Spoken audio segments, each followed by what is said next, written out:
Alex, what is season 2024 about for the Fremantle Dockers? Not sure if I want to label the season, but it's definitely about improvement.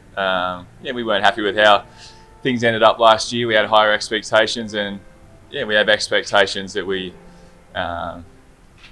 get back to a really competitive standard, and hopefully contending come the business end of the season.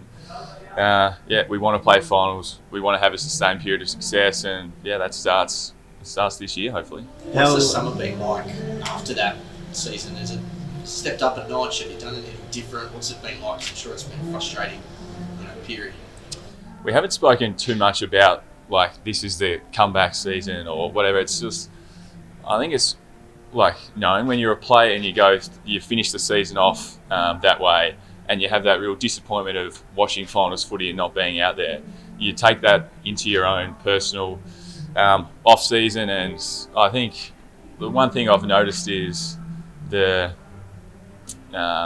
feeling of our players, that their desire to get better and be the best versions of themselves and really improve and just utilise all the resources we've got and train with a level of intensity that's at a premiership standard has been really noticeable. And we've had a pretty young group over the last couple of years, and I think those guys, we don't like that young tag, and we have spoken about that youth isn't going to hold us back anymore. And if people are going to talk about youth, and if we're going to mention that we're young, it's going to be, okay, we're going to be successful because we're young, and we're going to use that enthusiasm, and we're going to play with a passion that represents that that youth in a way, and use it as a strength. And the pre-season's been intense. It's been solid. The match sim that we've had, the match intra-clubs over the last couple of weeks, and the match sim has been as intense and as fierce and as competitive as what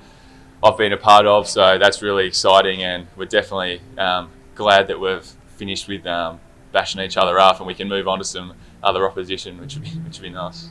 I see a period sort of like this just on the cusp of the season, and a lot of it is about optimism. Do you, as a player and captain, do you dare to dream about what 2024 the season can potentially bring?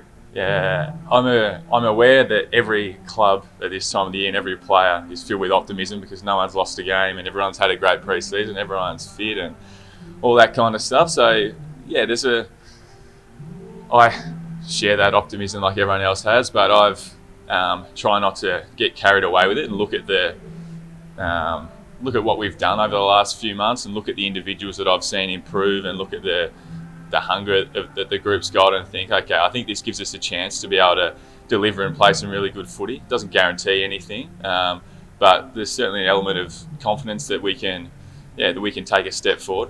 You're the captain of the team, but you're part of a club down in the back half. How's it look without Hayden Young? How are you going to replace him? How's the back line shaping up? Yeah, it's been interesting without Youngie, although it is nice to have a defender who's managed to get their way in the midfield. So hopefully we can have a bit of defensive presence from the mids, which is always nice. But we've got guys stepping up. Hayden Clark has really stepped up with his sort of leadership, and I think he's really putting his hand up to sort of be another general back there. We obviously haven't had Coxie training for the last little bit. He's dealing with his leg, but he's hopeful to be back round one. But we've had Oscar McDonald has come in and had a real impact. It's a guy who's sort of had a lot of AFL experience. He's come in and sort of filled that Coxie slot for the time being, and he brings a sort of level of maturity and calm, which is always nice in the back line. Saturday, actual real competition. It's scratchy, but it's still against another team. How excited are you for that, given you've been playing against it? Are you sick of playing against each other? Absolutely sick of it, yeah. The tensions were getting a bit high. There's been a couple of spot fires break out last week, and it'd be nice to use some of that energy into some opposition, and we're excited. It's like this. There's so much work that's been done, months of training and preparing and getting our footy to a level where we think we can really compete and perform, and to actually test it out against some opposition and start going into that week-to-week cycle of learning and improving. It's something we look forward to. Just on that, Alex, you talk about the tension and the hunger of the group last week. Is that something we're likely to see throughout the season as well? An aggressive, physically strong Fremantle side. I think to be a great team in the competition, you have to play with a bit of an edge, and I think us at our best, we've brought that edge to games. So yeah, I'd hope that when our fans watch us play, they see a fiercely competitive team. Just on Saturday, you looked a little sore yesterday. You're all good for Saturday? Yeah. Plans to play Saturday. I had a little niggle yesterday. Got it checked out, and got some good news. So yeah, the plan is to play Saturday. Physically, I guess, and also with your footy and your form, how's your pre-season overall gone?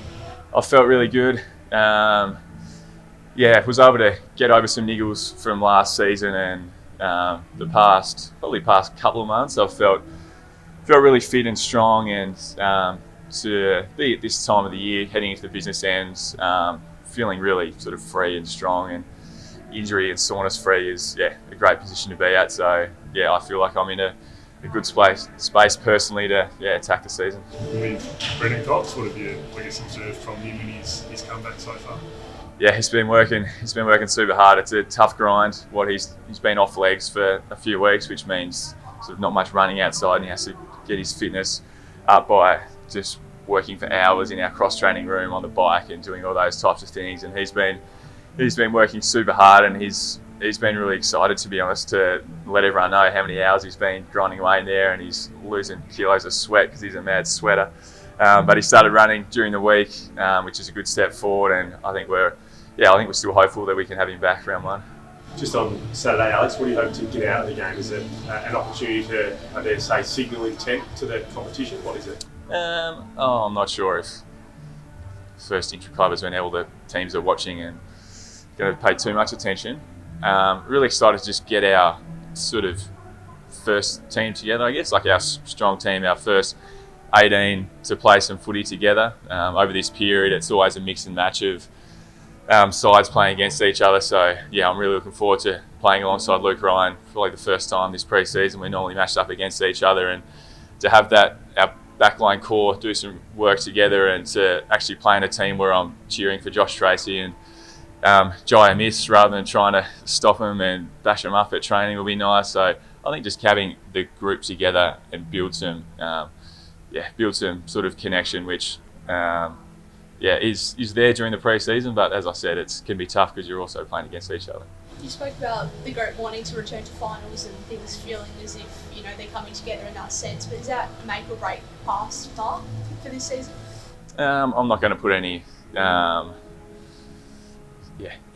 pass or failure markers on the season, and it's clearly as a player, if you look too far ahead, then you get taken out of the moment. And yeah, we want to be really successful, but we also know that to do that, we need to make sure that all of our effort is going into this next week ahead and the following week, and our eyes are clearly set on Brisbane round one. That we can't shy away from that, but that's as far as I think we're looking ahead for now.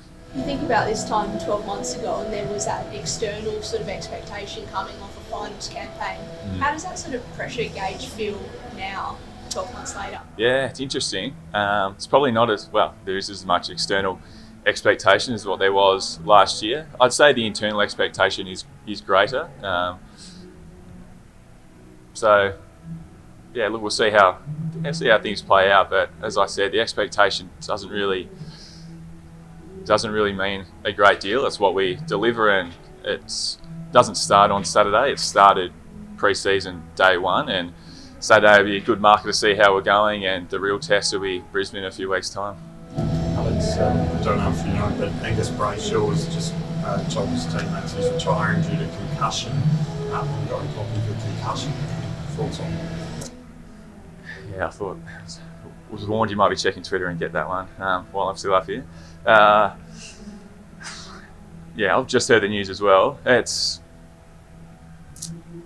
anyone who has to finish their career early due to injury, and particularly concussion, is really saddening. You really feel for Angus and his family. So I'm not sure I want to say too much, but I think at a time like this, you can also celebrate the career that he's been able to have, and it's been a career filled with some successes and obviously some hard times as well. But it's certainly been a memorable career. So I congratulate him on that. And our discussions as an industry around the effects of concussions and head knocks will continue to play out, which it really should, and it should be a focus of our industry moving forward to make sure that we have the world's best practice to make sure that players more often than not get to choose when they want to finish playing the game.